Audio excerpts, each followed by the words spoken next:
Сәлем баршаңызға, каналыма қош келдіңіздер. Бүгін біз кешкі түскі асқа арналған тағам дайындаймыз. Бұл фаршированный перец. Міндетті түрде жасап көріңіздер және каналыма тіркелуді ұмытпаңыздар. Бізге ең алдымен қажет болады бұрыштар. Оның барлығын ішін тазалап, жуып аламыз. Менде 12 дана. 10-12 дана жеткілікті болады. Келесі бізге қажетті орташа өлшемді 3 пияз, 4 қызанақ және де 1 сәбіз.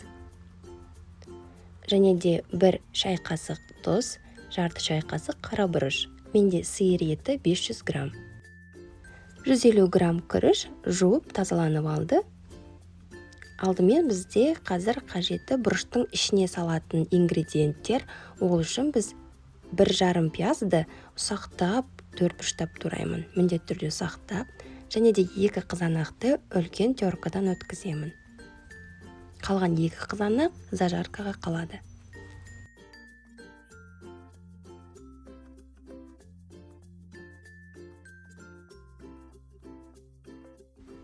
Және сәбізді де үлкен теркадан өткізіп аламын.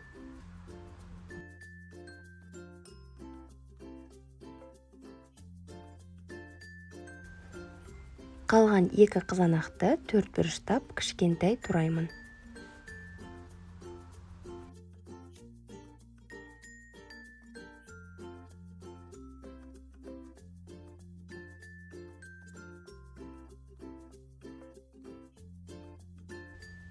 Қалған 1,5 пиязды 4 бұрыштап орташа өлшемді тураймын. Ұсақтамаймыз, орташа өлшемді.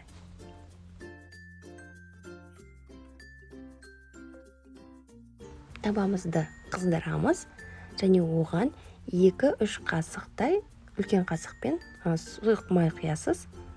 Ол қызғаннан кейін пиязды саламыз. Бұл жерде пияз ұсақтап туралған пияздар және де теркадан өткізілген қызанақ.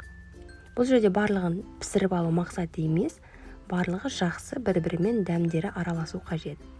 Және де күрішімізді саламыз, тағы да араластырамыз. Одан кейін қалаған бұрыш тұзды және де паприка қызыл бұрышты қоссаңыз болады. Барлығы жарты шай қасықтан.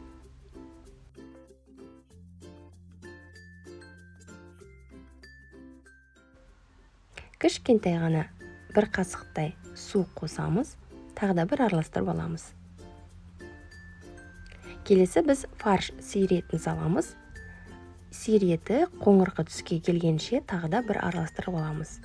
Толықтай пісіру міндет емес.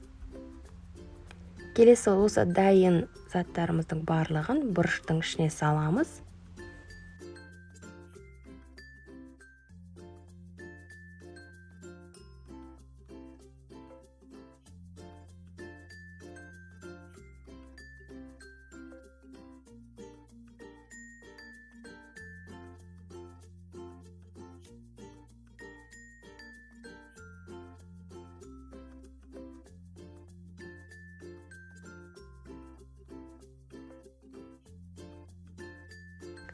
Енді біз сол бұрыштардың соусын дайындаймыз. Ол үшін бізге пияз және сәбіз қажет болады. Оларды жақсылап араластырамыз. Әрине ыстық, қызып тұрған майда. Және де 4 бұрышты туралған қызанақты қосамыз.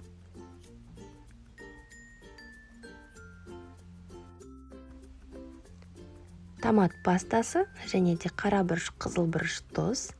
Барлығы жарты шай қасықтан. Ыстық қайнап тұрған суды қосамыз. Бізге бұл жерде 600-700 мл қажет болады. Себебі біздің бұрыштарымыз толығымен де ішіне батып тұру қажет.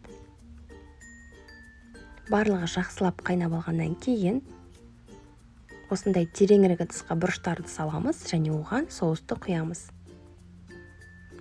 Бұрыштар міндетті түрде батып тұрғаны дұрыс. Барлық пісу уақыты 40-45 минут. Орташа газды қосасыз, жайлап пісе береді. Міндетті түрде жасап көріңіздер және каналыма тіркелуді ұмытпаңыздар. Сіздерге ұнады деген үміттемін. Келесі кездескенше сау саламат болыңыздар.